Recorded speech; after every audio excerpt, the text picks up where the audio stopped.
चुनौतियों, गंभीर मुद्दे हो, हमने राष्ट्रीय मुद्दों पर सदैव एकजुटता दिखाई है।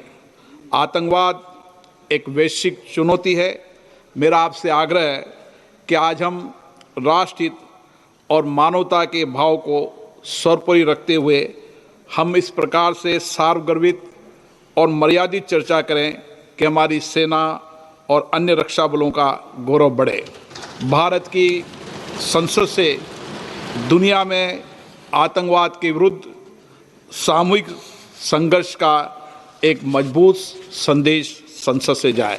माननीय रक्षा मंत्री राजनाथ सिंह जी।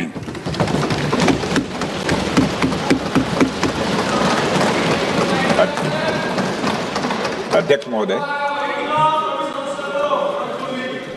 महोदय, सबसे पहले तो मैं आपके माध्यम से सदन के सभी दलों के, मैंने जितने भी हमारे सम्मानित सदस्य हैं उनके प्रति आभार व्यक्त करना चाहता हूं कि ऑपरेशन सिंदूर की जो शानदार कामयाबी हासिल हुई है उस पर चर्चा करने के लिए आज सदन पूरी तरह से तैयार है।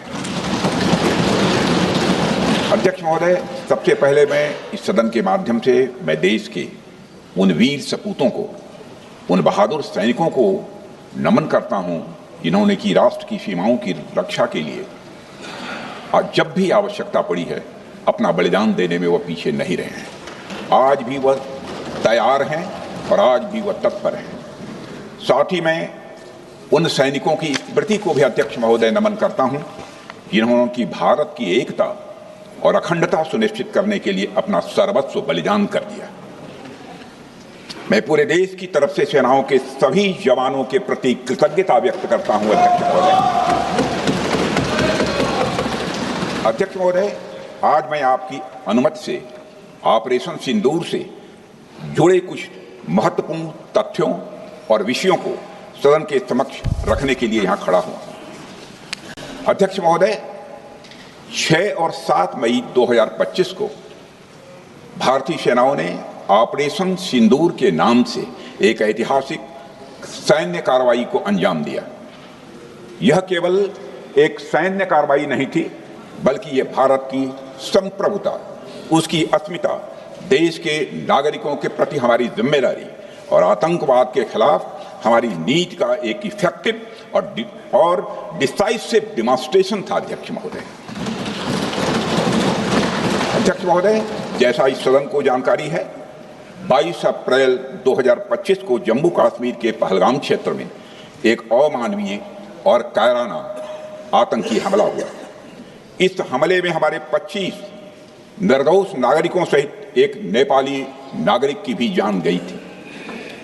उन निर्दोष लोगों की जान उनका धर्म पूछ कर लिया गया। यह अपने आप में अमानवीयता का सबसे कुत्सित और सबसे घृणित उदाहरण था। यह घटना भारत की सहन शक्ति की सीमा की भी मैं मानता हूं परीक्षा थी। अध्यक्ष महोदय, इस हमले के तुरंत बाद हमारे प्रधानमंत्री श्री नरेंद्र मोदी जी ने तीनों सेनाओं के प्रमुखों की एक उच्च स्तरीय बैठक की और उन्हें छूट दी गई कि वे अपने विवेक, स्ट्रेटेजिक अंडरस्टैंडिंग और रीजनल सिक्योरिटी सिचुएशन को ध्यान में रखते हुए वह निर्णायक कार्रवाई करें। इसके बाद हमारे सैन्य नेतृत्व ने न केवल अपनी मैच्योरिटी दिखाई, बल्कि उस स्ट्रेटेजिक विजडम का भी परिचय दिया जिसकी उम्मीद भारत जैसी एक रिस्पॉन्सिबल पावर से की जाती है। अध्यक्ष महोदय, ऑपरेशन सिंदूर को अंजाम देने से पहले हमारी सेनाओं ने हर पहलू का बहुत ही गहराई के साथ अध्ययन किया। हमारे पास कई विकल्प थे, लेकिन हमने उस विकल्प को चुना जिसमें आतंकवादियों और उनके ठिकानों को अधिकतम नुकसान पहुंचे और जिसमें पाकिस्तान के आम नागरिक को कोई क्षति न होने पाए, इस बात की भी हम लोगों ने चिंता की। अध्यक्ष महोदय, हमारी सेनाओं द्वारा की गई वेल कोऑर्डिनेटेड स्ट्राइक्स ने 9 टेररिस्ट इंफ्रास्ट्रक्चर टारगेट्स को प्रिसीजन के साथ, सटीकता के साथ हिट किया और इस सैन्य कार्रवाई में एक अनुमान के अनुसार 100 से अधिक आतंकवादी, मैं बहुत संभल कर बोल रहा हूं अध्यक्ष महोदय, हमारी फिगर गलत ना होने पाए, फिगर इससे बहुत अधिक है, 100 से अधिक आतंकवादी, उनके ट्रेनर, उनके प्रशिक्षक, उनके हैंडलर लश्कर-ए-तोयबा और हिजबुल मुजाहिदीन जैसे आतंकवादी संगठनों से संबंधित थे।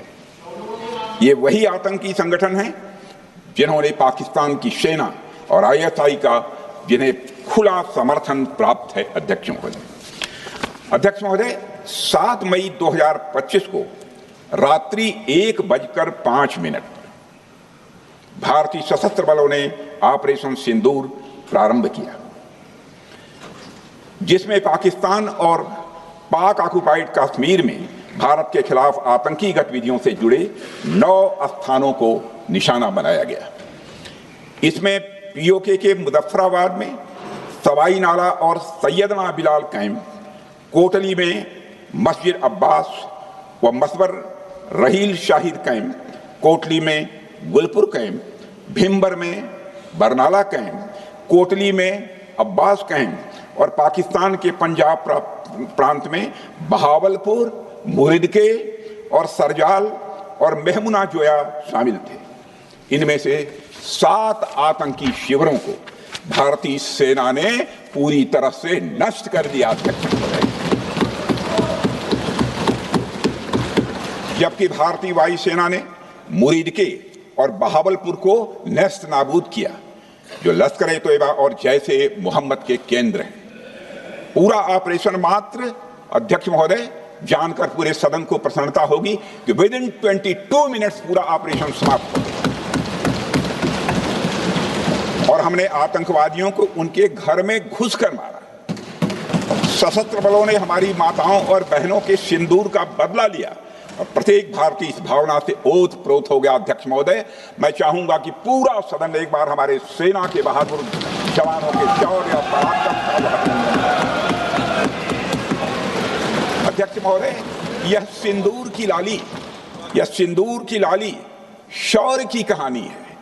यह सिंदूर की लाली शौर्य की कहानी है, भारत के मस्तक पर वीरता की निशानी है। अध्यक्ष महोदय, सेनाओं ने अंधेरी रात होने के बावजूद हमले की सफलता के स्पष्ट एविडेंस भी जुटाए हैं, साक्ष्य है हमारे पास। अध्यक्ष महोदय, हमले के कुछ ही घंटों के भीतर एक प्रेस रिलीज और मीडिया ब्रीफिंग के माध्यम से इन्हें जनता की जानकारी के लिए जारी कर दिया गया था। मुझे यह पुष्टि करते हुए गौरव की अनुभूति हो रही है कि सशस्त्र बल अपने सभी मिशन ऑब्जेक्टिव्स को पूरा करने में पूरी तरह से सक्षम रहे और साथ ही कामयाब रहे। अध्यक्ष महोदय, 7 मई 2025 को हमले माने 1:35 के तुरंत बाद भारतीय DGMO ने हॉटलाइन संदेश के माध्यम से पाकिस्तान के DGMO यानी डायरेक्टर जनरल मिलिट्री ऑपरेशन से संपर्क किया और टेरर इंफ्रास्ट्रक्चर के खिलाफ हमारे हमले के रेशनल और मेथोडोलॉजी के बारे में पूरी जानकारी दी और यह तथ्य भी बताया कि ये हमले एस्केलेटरी नेचर वाले नहीं थे, माने इसको हम आगे नहीं बढ़ाना चाहते। जिन मोहि मारा तीन मोहि मारे। अध्यक्ष महोदय, जिस प्रकार प्रभु हनुमान ने लंका में अपनी रणनीति बनाई थी, उसी प्रकार हमने भी उन्हीं को निशाना बनाया जिन्होंने हमें नुकसान पहुंचाया था।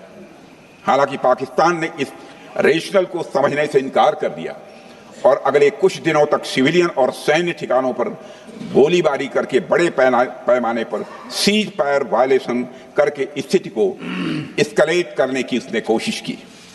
अध्यक्ष महोदय, 7-8 मई 2025 की रात को क्लियरली आइडेंटिफाइड आतंकवाद संबंधी ठिकानों पर हमारे सफल ऑपरेशन के बाद, सफल हमले के बाद पाकिस्तान ने स्थिति को एस्केलेट कर दिया और अनमैन्ड एरियल सिस्टम और अन्य साधनों का उपयोग करके भारतीय वायुसेना के बेसेस, भारतीय वायुसेना के सेंसर्स और सेना के फॉर्मेशन हेडक्वार्टर्स से लेकर ब्रिगेडों तक पर भी उसने हमला कर दिया। हालांकि हमारी इंटीग्रेटेड एयर डिफेंस ग्रिड और काउंटर यूएस ग्रिड ने इन हमलों को सफलतापूर्वक विफल कर दिया। अध्यक्ष महोदय, यस-400 यमार सैन आकाश मिसाइल सिस्टम और एयर डिफेंस गन्स बहुत प्रभावी साबित हुई हैं अध्यक्ष महोदय। इस एस्केलेशन पर हमारा जवाबी हमला स्विफ्ट, प्रोपोर्शनेट और नवातुला था अध्यक्ष महोदय, जिसमें 8 मई 2025 को केवल चुनिंदा पाकिस्तानी एयर डिफेंस सिस्टम और सेंसर नेटवर्क को प्रिसीजन गाइडेड मिशन द्वारा म्यूनिशंस द्वारा जो है टारगेट किया गया। अध्यक्ष महोदय, हमारी कार्रवाई पूरी तरह से सेल्फ डिफेंस में थी, न तो वह प्रोवोकेटिव थी और न तो एक्सपेंशनिस्ट थी। पाक द्वारा ये हमले 7 मई 25 से लगातार चले और 10 मई 2025 को रात लगभग 1:30 पर पाकिस्तान ने बड़े पैमाने पर भारत के ऊपर मिसाइल, ड्रोन, रॉकेट और अन्य लॉन्ग रेंज वेपन्स का इस्तेमाल किया। इसके साथ साथ उन्होंने इलेक्ट्रॉनिक वॉरफेयर से जुड़ी टेक्नोलॉजीज का भी सहारा लिया अध्यक्ष महोदय। उनके निशाने पर हमारे भारतीय वायुसेना के अड्डे, थल सेना के एम्यूनिशन डिपोज, हवाई अड्डे और मिलिट्री कैंट थे। अध्यक्ष महोदय, यह कहते हुए मुझे गौरव की अनुभूति हो रही है कि हमारे air defence system, counter drone system और इलेक्ट्रॉनिक इक्विपमेंट्स ने पाकिस्तान के इस हमले को पूरी तरह से नाकाम कर दिया। पाकिस्तान हमारे किसी भी टारगेट को हिट नहीं कर पाया अध्यक्ष महोदय, और हमारे किसी भी इंपॉर्टेंट एसेट को नुकसान नहीं हुआ है। हमारी सुरक्षा व्यवस्था अध्यक्ष महोदय चाक चौबंद थी और हर हमले को हम लोग रोका गया। मैं इसके लिए भारतीय सेना के बहादुर सैनिकों की जमकर सराहना करता हूं, जिन्होंने दुश्मन के हर मंसूबे पर पानी फेर दिया। और अपने प्रतिपक्ष के मित्रों से भी कहना चाहता हूं, एक बार फिर से भारत के सेना के जवानों का कम से कम मेज थपथपाकर उनका अभिनंदन करिए। बहुत बहुत धन्यवाद। बहुत बहुत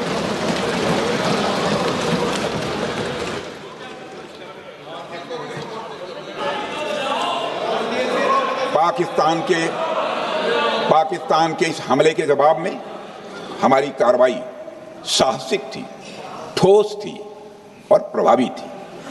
भारतीय वायुसेना ने वेस्टर्न फ्रंट पर पाकिस्तान के हवाई अड्डों, command and control systems, military infrastructures और एयर डिफेंस सिस्टम को निशाना बनाया और इस मिशन को हमारी सेनाओं ने सफलतापूर्वक अंजाम देने में कामयाबी हासिल की। अध्यक्ष महोदय, हमारी सेनाओं ने चकलाला, सरगोधा, रफीकी, रहीम यार खान, जैकबाबाद, सुक्कुर और भोलारी जैसे बड़े एयरबेस पर प्रहार किया और पूरी दुनिया ने भारतीय वायुसेना के शौर्य और पराक्रम की तस्वीर देखी।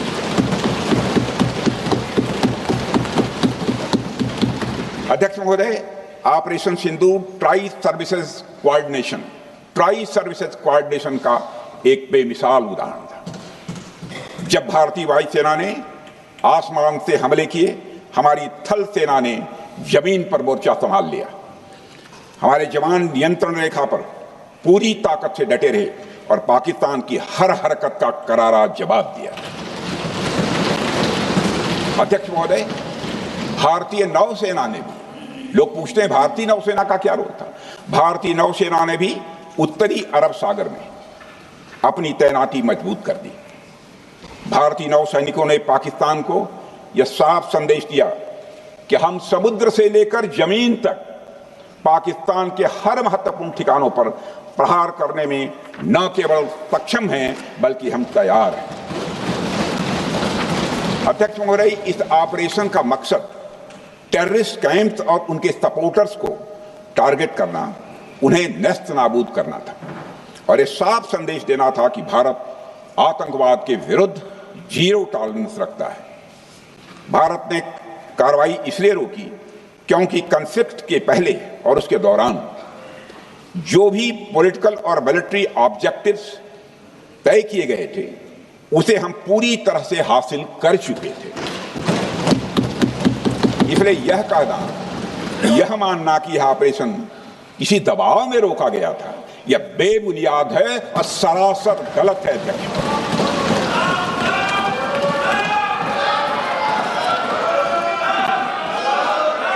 मैं सदन को फिर से आश्वस्त करना चाहता हूं, आपने राजनैतिक जीवन में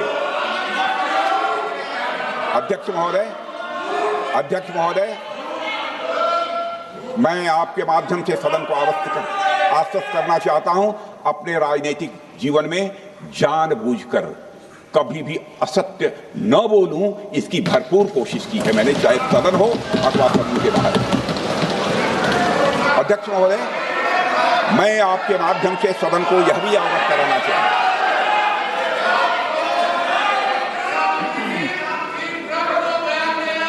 प्लीज बैठिए। आप क्यों खड़े? अध्यक्ष महोदय, मैं आपके माध्यम से सदन को यह भी अवगत कराना चाहूंगा कि सीमा पार करना या वहां की टेरिटरी कैप्चर करना इस ऑपरेशन का उद्देश्य नहीं था। ऑपरेशन सिंदूर प्रारंभ करने का मकसद था अध्यक्ष महोदय, उन टेरर नर्सरीज को खत्म कर देना जिन्हें पाकिस्तान ने बरसों से पाला पोसा था। और यह ऑपरेशन उन मासूम परिवारों को न्याय दिलाने के लिए लॉन्च किया गया था जिन्होंने पाक स्पॉन्सर्ड टेररिस्ट अटैक्स में अपने प्रियजनों को खोया था।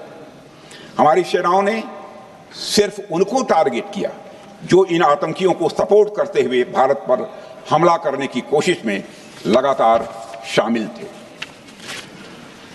अध्यक्ष महोदय, ऑपरेशन सिंदूर का ओवरऑल पॉलिटिको मिलिट्री ऑब्जेक्टिव यह था कि आतंकवाद के रूप में प्रॉक्सी वार लड़ रहे पाकिस्तान को सजा दी जाए, और इसी वजह से आर्म फोर्सेस को पूरी आजादी दी गई थी कि वे अपने टारगेट खुद चुनें और करारा जवाब दें। और इस ऑपरेशन का उद्देश्य कोई भी युद्ध छेड़ना नहीं था, बल्कि फोर्स के डिमॉन्स्ट्रेटिव यूज से एडवर्सरी को झुकने के लिए मजबूर करना था। 10 मई की सुबह जब भारतीय वायुसेना ने पाकिस्तान की मल्टीपल एयरफील्ड्स पर करारा प्रहार किया तो पाकिस्तान ने हार मान ली है अध्यक्ष महोदय, और हॉस्टिलिटी रोकने की कोशिश की। अब रोक दीजिए महाराज। उन्होंने एक कोशिश की, हमारे डीएमओ से बात की, महाराज अब रोक दीजिए, बहुत हो गया। यह पेशकश इस कैबिनेट के साथ स्वीकार की गई थी। सुने, रुकिए तो रुकिए, बता दो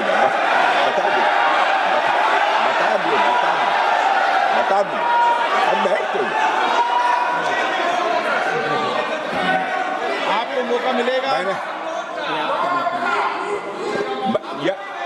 यह क्यों रुका, इसका पहले ही मैं पूरी तरह से वर्णन कर चुका है अध्यक्ष महोदय। मैं नेता प्रतिपक्ष को बहुत सम्मान के साथ कहना चाहता हूं कि कृपया एक बार मेरा पूरा भाषण पूछ लें। आपको प्रश्न पूछने की पूरी आजादी है, आप पूछ सकते हैं, मैं उसका उत्तर दूंगा। अध्यक्ष महोदय, 10 मई की सुबह जब भारतीय वायुसेना ने पाकिस्तान की मल्टीपल एयरफील्ड्स पर करारा प्रहार किया तो पाकिस्तान ने हार मान ली और हॉस्टिलिटी रोकने की उन्होंने पेशकश की। यह पेशकश इस कैबिनेट के साथ स्वीकार की गई हम लोगों के द्वारा कि यह ऑपरेशन केवल पाज किया गया है, स्थगित किया गया है। यह ऑपरेशन समाप्त नहीं हुआ है अध्यक्ष महोदय। अगर पाकिस्तान की ओर से भविष्य में कोई भी मिस एडवेंचर हुआ तो यह ऑपरेशन अध्यक्ष महोदय, मैं सदन को आश्वस्त करना चाहता हूं, दोबारा प्रारंभ हो।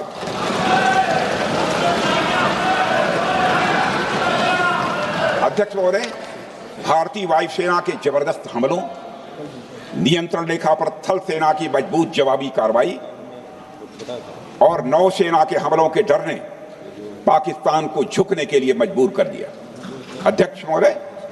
और पाकिस्तान की हार उनकी एक सामान्य विफलता नहीं थी, बल्कि यह उसके सैन्य बल और मनोबल या दोनों की एक हार थी। 10 मई को पाकिस्तान के डीजीएमओ ने भारत के डीजीएमओ से संपर्क किया और सैन्य कार्रवाइयों को रोकने की अपील की। मैं सदन में यह बात फिर से दोहराना चाहूंगा कि पाकिस्तान के डीजीएमओ ने भारत के डीजीएमओ से संपर्क किया और सैन्य कार्रवाइयों को रोकने की अपील की। 12 मई को दोनों देशों के डीजीएमओ के बीच औपचारिक संवाद हुआ और दोनों पक्षों ने सैन्य कार्रवाइयों पर विराम लगाने का निर्णय लिया। अध्यक्ष महोदय, हमारे सैनिकों का जो मनोबल, मातृभूमि की रक्षा करने का जो उनका समर्पण है, ऑपरेशन सिंदूर के दौरान उसका दर्शन 140 करोड़ से अधिक भारतवासियों ने देखा। मुझे खुद भी और प्रधानमंत्री जी को सीमावर्ती क्षेत्रों में जाकर हमारे जवानों से मुलाकात का अवसर मिला है। अध्यक्ष महोदय, श्रीनगर के मिलिट्री बेस पर, भुज के एयरबेस पर, उधमपुर के कमांड सेंटर पर, हर जगह प्रत्यक्ष मैंने अपनी आंखों से देखा कि हमारे सैनिकों का मनोबल अपनी पूरी बुलंदी पर था। उनकी आंखों में विश्वास है और उनका संकल्प अडिग है। वे न केवल भारत की सीमाओं की रक्षा कर रहे हैं, बल्कि हमारे राष्ट्रीय स्वाभिमान की भी अध्यक्ष महोदय रक्षा कर रहे हैं।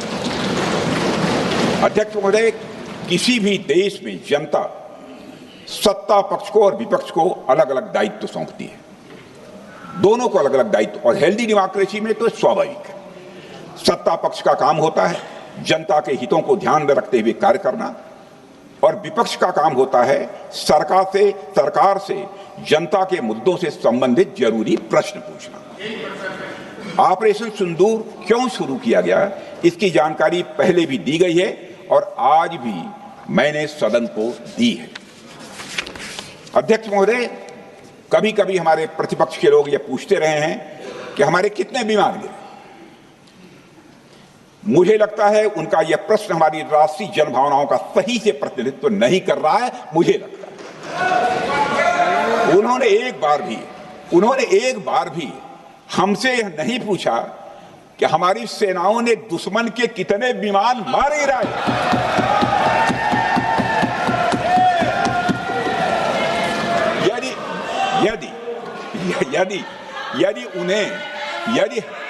यदि उन्हें प्रश्न पूछना ही है अध्यक्ष महोदय, तो उनका प्रश्न यह होना चाहिए, क्या भारत ने आतंकवादी ठिकानों को तबाह किया? तो उसका उत्तर है हाँ।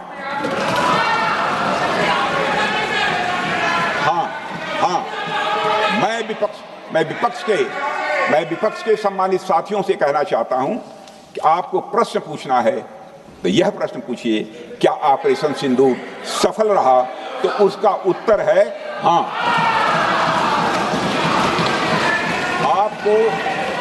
आपको प्रश्न पूछना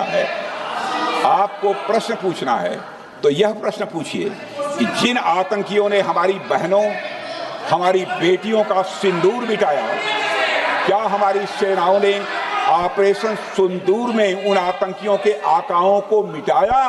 तो इसका उत्तर है हाँ। और आपको प्रश्न पूछना है तो यह पूछिए कि इस ऑपरेशन में क्या हमारे जाबाज सैनिकों को कोई क्षति हुई है? तो उसका उत्तर है नहीं। अध्यक्ष महोदय, लक्ष्य जब बड़े हो तो अपेक्षाकृत छोटे मुद्दों पर हमारा ध्यान नहीं जाना चाहिए। लक्ष्य बड़े हों तो छोटे मुद्दों पर, अपेक्षाकृत जो छोटे मुद्दे होते हैं कंपैरेटिवली, उन पर ध्यान नहीं जाना चाहिए, क्योंकि छोटे मुद्दों पर ही ध्यान देते रहने से देश की सुरक्षा और सैनिकों के सम्मान और उत्साह जैसे बड़े मुद्दों से ध्यान हट सकता है, जैसा कि विपक्ष के हमारे कुछ साथियों के साथ हो रहा है। अब चूंकि विपक्ष के मित्र ऑपरेशन सिंदूर को लेकर उचित प्रश्न नहीं पूछ पा रहे हैं, तो उन्हें मैं क्या बताऊं अध्यक्ष महोदय।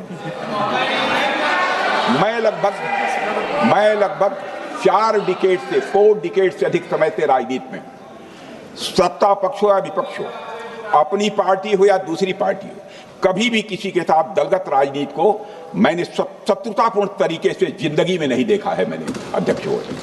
इसलिए आज अगर विपक्ष प्रश्न पूछने में असफल है, मैं विपक्ष को उनके इस काम में थोड़ी सी मदद करना चाहता हूं। अध्यक्ष महोदय, मैं विपक्ष के अपने सम्मानित साथियों से ये कहना चाहता हूं कि यदि आज हम लोग सत्ता पक्ष में हैं, तो ऐसा नहीं है कि हम हमेशा सत्ता पक्ष में ही रहेंगे। यह आवश्यक नहीं है, किसी के लिए आवश्यक नहीं। एक लंबा समय हमने विपक्ष का काम किया है, एक लंबा समय हमने सरकारों से सवाल पूछने में लगाया है। जनता ने जब हमें विपक्ष में रहने का दायित्व सौंपा था तो हमने विपक्ष में रहकर विपक्ष की भूमिका को बड़े ही सकारात्मक तरीके से निभाया भी।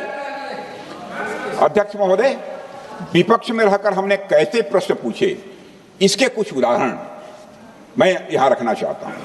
1962 में अध्यक्ष महोदय, चीन के साथ हुए युद्ध में जब दुखद परिणाम आया तो हमने उस समय की सरकार से यह पूछे थे, लेकिन वह प्रश्न यह था कि हमारे देश की धरती पर दूसरे देश का कब्जा कैसे हुआ। हमने यह प्रश्न पूछा था कि हमारी सेना और हमारी जनता अपमानित क्यों हुई।